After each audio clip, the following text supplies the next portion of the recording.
The book by Chinedu Achinawata and Dons Eze compiled some of the origin histories of the Igbos. It categorized the origin of the Igbos in two categories. The first category is based on oral history, while the second category is based on archaeological evidence that were found in the southeastern part of Nigeria.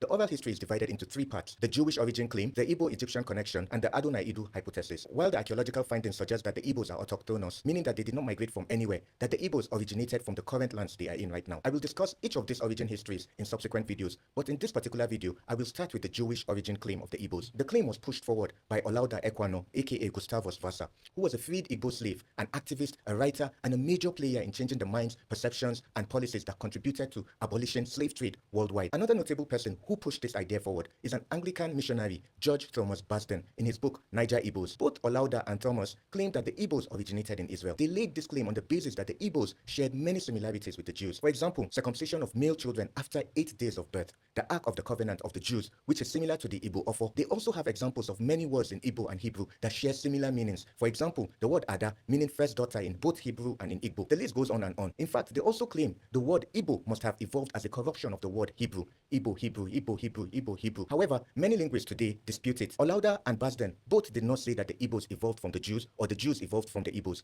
They only seem to suggest that both the Igbos and the Jews are connected. This leads us to the Inri people, an Igbo kingdom in what is now Anambra State in southeastern Nigeria. Inri tradition holds that the Igbo people are among the 12 tribes of Israel. One account says that the Igbos migrated from Egypt before the exodus of the Israelites. Another account holds that the Igbos were dispersed from the northern kingdom of Israel after the Assyrian invasion in the 8th century BC, that they were among the 10 tribes who were forced to exile. They trace their origin to Eri as the father of all the Igbos. Eri is the 5th son of Gad. Gad is the 7th son of Jacob. Jacob is the son of Isaac, and Isaac is the son of Abraham. The 12 children of Jacob are regarded as the 12 tribes of Israel. After the Assyrian invasion of the northern kingdom of Israel, there was famine in their lands in the Middle East. Jacob moved with his family from Israel to Egypt. His son, Joseph, was already in Egypt working with the Pharaoh after his brothers had sold him off. Joseph pleaded with the Pharaoh to allow his family to settle in Egypt, and the Pharaoh agreed. Eri later became the special advisor on religious matters to the 5th dynasty of the pharaohs of Egypt. After a while, the Pharaoh, who was nice to Joseph, died. Eri had foreseen danger and decided to leave Egypt before things got worse. This was all before the coming of Moses. Eri decided to leave Egypt together with 2 of his brothers, Arodi and Areli, and another half-brother. They traveled south along the River Nile through Ethiopia and Sudan until they reached a place along the Omabala River in West Africa, which was later called Aguleri. This was where Eri settled with his brothers and family. He had 5 children who went on to become founders of many towns in southern Nigeria. Eri's children were Agulu, Ata,